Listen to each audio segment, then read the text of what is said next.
Premier League Night 6 coming your way. Nottingham, the Motorpoint Arena is getting very, very tasty, baby. Luke Littler, champion of the night in Brighton.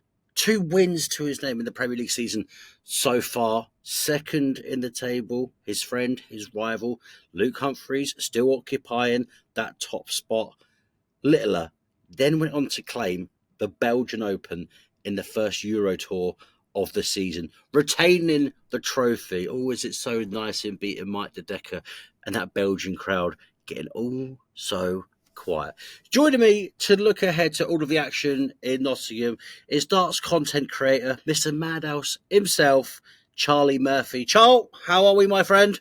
I'm really good, thank you. Looking forward to it. I'm actually going to the event on Thursday, so second one of the year for me. Really looking forward to it. I think it's going to be a belter. Right then, if you're going to Nottingham, then you can lay out all of your predictions straight off the bat. We'll kick off with Humphries versus Littler. How's that going to go, Charlie? First game of the night. Most informed players in the Premier League up first, and I'm going to go Luke Humphries.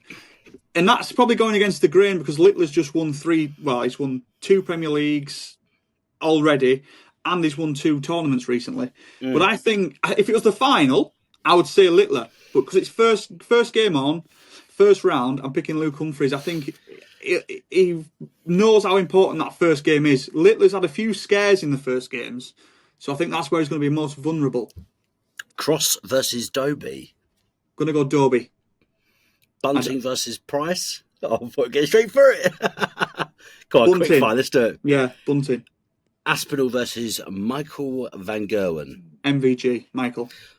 Listen, mate, you rattled it off there. Pretty much did my job for me. Luke Littler has been phenomenal. Think about UK Open, beating James Wade, then winning the Premier League night. And just before we started recording as well, Luke Littler hit a 9-darter at the Pro Tour as well. So this is the thing about I think it was against Adam Hunt. So this is the annoying thing about doing preview content when the Pro Tour's on. Yeah. You miss magic like that. I turn away from my screen for 1 second and Luke Littler hits a 9-darter. So as we mentioned, Littler versus Humphries, first up on Thursday. The confidence that Littler's going to have coming into this, Charlie. Should Humphries, cool hand, be a little bit worried? I think he'll like the competition, to be honest. I think he'll know how dangerous Littler is, but I think Humphries comes through it. He's when he talks about tournaments and things like that, Luke Humphries, he knows how important getting through that first game is. And I think that's where he'll edge it. I really do. The domination of Luke Littler is really starting to get silly now. We saw him toying about on the board. I know everyone wanted him to hit that checkout of that 170 against Mike de Decker. He was toying with the commentators. He was toying with us at home. He was toying with the crowd. And he was toying with the cameras as well. I know he said a couple of weeks ago, he's focusing on getting that number 1 spot. He wants to take all of that tournament money away from Luke Humphries. Could you see the tables turning throughout this year and then into the start of 2026? I know we've got 9-10 months to go, but could you see Luke Littler going into 2026 as the top dog? 100%, because if I'm right in what I'm thinking, Luke Humphries is after the World Championships this year.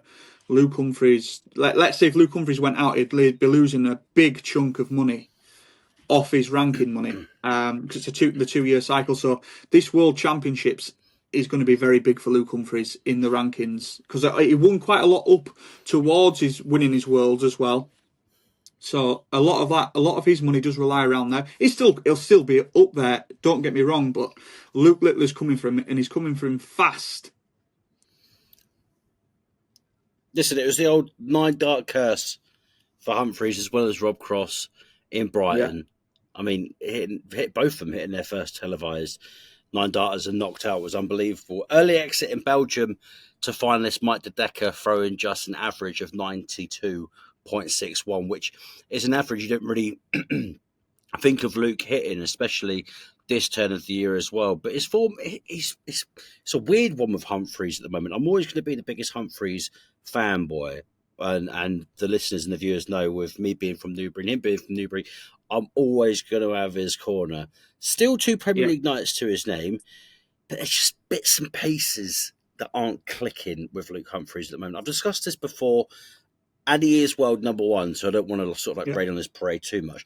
But it seems to me that Luke just gets in his own head a bit too often. Like when he's locked in, he's unplayable. You think about the 10-0 at the UK Open against Ryan Searle. That was a Special. case of Luke Humphries just being almost like, yeah, it's special. It was like a robot, and even him playing his best friend in Ryan Searle as well. When he's in moments like that, and you think about the 9 darter against Rob Cross as well, he's unplayable at times.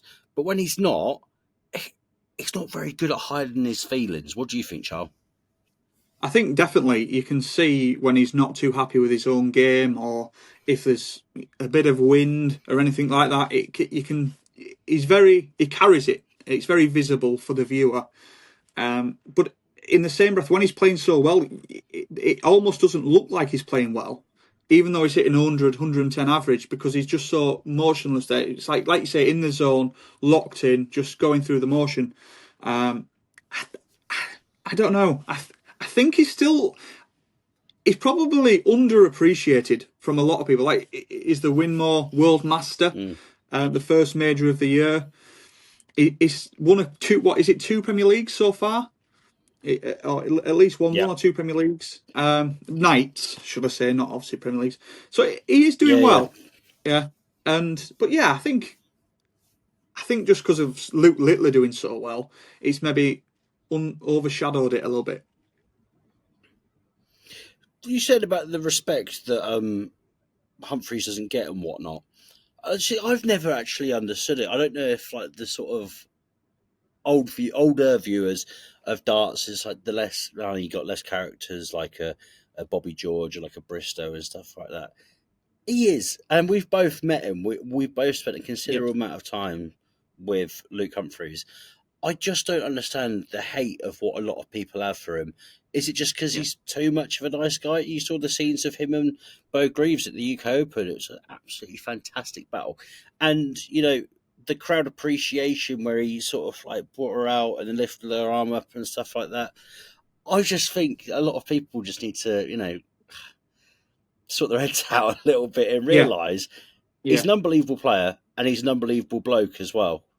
Yeah, yeah, he's absolutely fantastic, and he's a credit to the sport, and absolutely brilliant world number one, and ambassador for the game, for everything. Everything he does is right, and his game's there to match it. So, a lot of respect for Luke Humphries. Do you think as well, you look at Littler getting to UK Open final, Belgium, talk about the Premier League as well, and how far he's going to get in the Pro Tour this week, still yet to be decided at the time of recording. Do you think Humphries could be seeing this and thinking, because Humphries went out, early rounds of the Belgian Open losing to Mike De Decker. Do you reckon he's potentially seeing this and going, do you know what? Littler might be a little bit fatigued going into this. It's possible. It really is, because the calendars for these players is mental, and if you are going all the way like Littler has been, it must take a toll on you. But then again, he's on the roll, he's on the form. But like I say, I still fancy Humphries. They're both incredible players. You have to pick a winner. So I do think Humphries will edge past him. I need you to give a big call out to one man that I'm going to mention now, because there is a reason I'm putting my head in my hands like this. Stephen Bunting, no win so far in the Premier League, and he's not playing badly whatsoever. No, that's the Quarter-finals thing. of the Belgian Open, losing to Smudger. Gerwen Price, his opening opponent, but has beat him in his last 2 meetings, including the Bahrain final at the turn of the year. Charlie, please just tell me, please, for my own sanity, it's like, I don't know what it is. I don't know what it is. It's. I'm almost like on the verge of tears every Thursday on my sofa. The drought has to end. now. Yeah. We can't wait until Yeah. Liverpool. It would be so nice for when we go to Liverpool, Stephen Bunting. But we don't want to wait until Liverpool. Yeah, we want to see Stephen Bunting dominating Liverpool, but it needs to end here in Nottingham. Yeah. It does. Like you say, he's not played badly, which that's a good sign. It won't make him feel any better. He's very much a confidence player, and if you're looking at, no points on the table, and everyone's talking about it, and each week it's getting bigger and bigger and bigger. But I do think he wins very soon this week against Gerwen Price, which would put him against either Aspinall or Gerwen in the semi-final, which I think if he wins his first game, the confidence he'll have, I think he'll go on to win his second game, which would make him a finalist. And he needs it. He really does. And the rest of us need it because we want competition. I think Aspinall's played better than I thought he was going to do so far. He's picked up more points than I thought he would because he's not been in good form, Nathan Aspinall. He's carrying injury, doesn't quite look like he used to look, but he's picking up points. So Bunting's kind of got to look at Aspinall and think, right, you're not playing your best darts and you're picking up points. I'm not playing my worst darts and I'm picking up nothing. I need to get some points and I need them fast. Do you know what? I've actually been so impressed with Nathan Aspinall so far in the Premier League. 2 finals nights so far. He is putting up an unbelievable fight. He had that fierce look in his face the other night against Luke Littler when you just thought, do you know what? If he knocks, I think it was like a 1-6-1 that he might have been on. And he's one of those players, one of those clutch players. If he's on, I don't know, if he's on Big Fish, if he's on a 160 checkout, out of a lot of people, barring sort of like Humphries and Littler and MVG as well, because MVG's ton plus checkouts are sensational and always have been throughout his career. There's something about Nathan Aspinall where he's got that aspect to his game as well.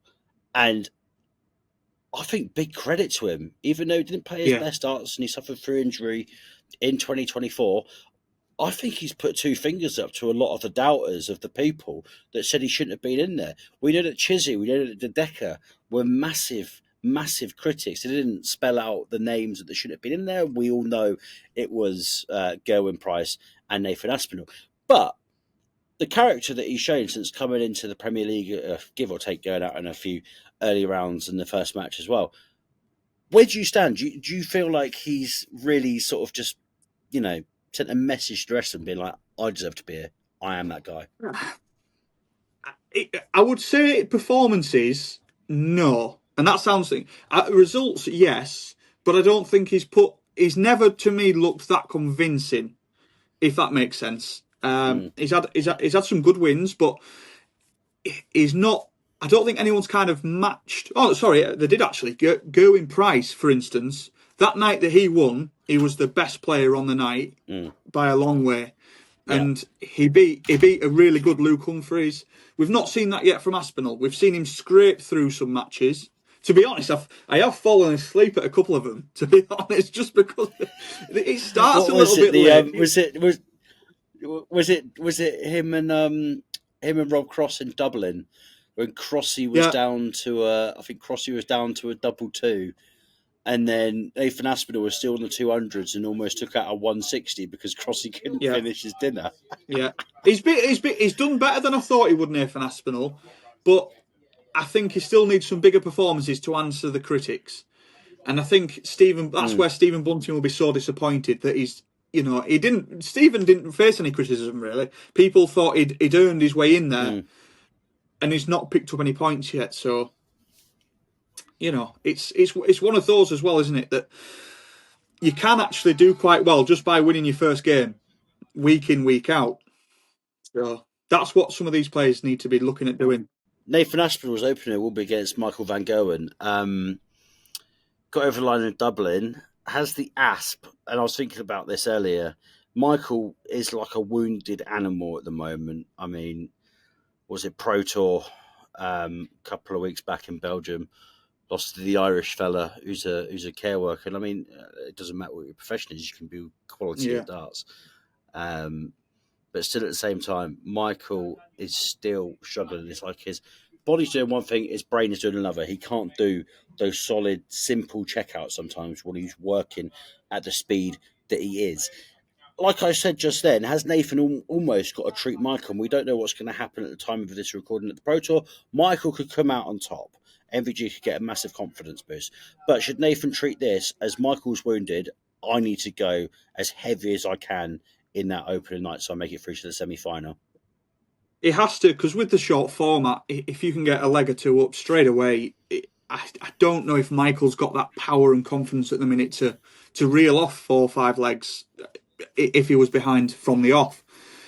Everyone kind of spoke about Luke Littler, Luke Humphries and Michael van Gerwen as a 3, but at the minute, Luke Littler has probably broken away from Luke Humphries, but let's put Luke Humphries and Luke Littler in a 2. I think they are a level above Michael at the minute because he's just not getting those results. And I did spend a bit of time with Michael and Luke, and they were both saying, you know, from their point of view, and this was after like week 2, you know, if for argument's sake, if Michael's out, he wants Luke Littler or Luke Humphries to do well because they kind of seen themselves as the 3. But at the minute, like I said, Nathan Aspinall's picking up points. So it's getting... Michael van Gerwen's not got to a final yet, I don't think. I think he's gone out in the semi-finals every week. Hasn't. Or quarters or semis every week. So that's worrying. And it was looking like a moment as well that the 3 was almost... I mean, it was just a couple of weeks of good form and he's still quality. But it looked like Gezi Price was almost going to take that 3rd spot due to how informed that he'd been over the last couple of weeks coming into now. But, I mean, Gezi... It's a bit one way or the other at the moment with him. His form is a bit touch and go. I want to stick with Michael quickly and something that you mentioned as well, because Raymond van Barneveld was on talkSPORT Breakfast last week, and we spoke about this on Talk Ball on Friday off the back of Brighton. He said that the hectic schedule might be the reason for MVG's dip in form. And I mean, Michael's been on the circuit for so many years now, since he was about 17. But the demand has gotten so mental over the last couple of years where you're thinking about, right, they did the Premier League on Thursday, then they went to Belgium, and now they're back in England for the Pro Tour. So do you see where sort of Barney is coming from? And do you think that the hectic schedule, because I remember speaking to Jason Tame at the Pluto event that we were at for Modus, and he was saying, and he made a really, really good point. It actually really made me think about it. He said, Michael's got to be a darts player. He's got to be a family man. I mean, he's got to perform. And he's got to do X, Y, and Z as well. He's got to do media. And then he needs time to himself as well. So do you think sort of like the human aspects are sort of not really... I'm not really working out for me. That's what I'm trying to say. Do you think everything is just getting a bit too much of him to the point now that the performances aren't flowing on the board? Yeah, you've got to look at it. You know, Luke Littler's arguably doing the same, but the difference is Michael's been doing it for a long time, and that must grind on you mentally.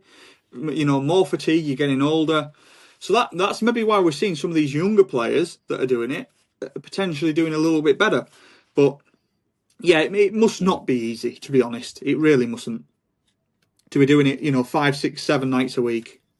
Because like I say, a lot of the untelevised things, the exhibitions, things like that, the travelling's hours. And like I said, that's not even just spending time with your family at home. So yeah, difficult. Yeah, you think about the exhibitions, which you would have been to a lot as well, where it's like they finish up, say, if they're in Cardiff, and then playing in Cardiff on a Thursday night, and then Friday and Saturday they could have exhibitions in Swansea or something like that, and there's no sort of like downtime. Then bang, you're straight back into it with the Pro Tour. And I mean, I mean, it is a hectic schedule at the same time as well.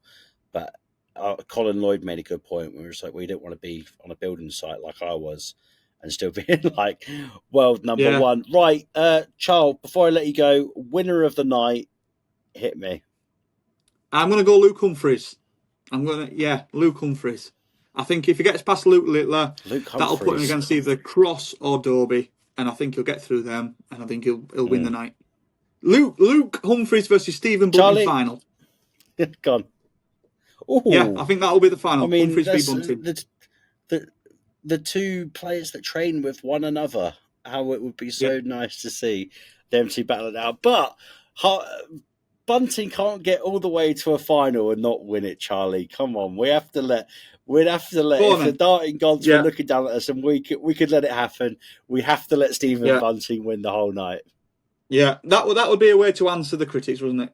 That would. Yeah, let's go on then. For that, we'll say we'll let Bunting have it. We'll let Bunting have it. Let him have it out of a technicality. Yeah, Listen, yeah. talk ballers. That was Charlie Murphy. Reminder of the games coming up on Thursday in Nottingham. Humphries versus Littler, Cross versus Doby, Bunting versus Price, Aspinall versus Michael Van Gogh. In the Premier League table as it stands, Luke Humphries, top spot, 2 points ahead of Luke Littler in second. Nathan Aspinall in third, Michael Van Gerwen in fourth, Gerwen Price in fifth, Rob Cross in sixth, Chris Doby in seventh, and Stephen Bunting, rock bottom on 0 points. Remember, you can keep up to date with all of the action from the Premier League on Thursday night with our free watch along on the talkSPORT Darts YouTube channel. Commentary from Mark Wilson, Paul Nicholson, and Laura Turner. Do the right thing, do the honourable thing. Like and subscribe just down below. Check out Charlie's channel as well. YouTube, TikTok, everywhere. He has some unbelievable content. And I'll tell you what, he's got the best darts collection that I've ever seen in my entire life. Thanks, people.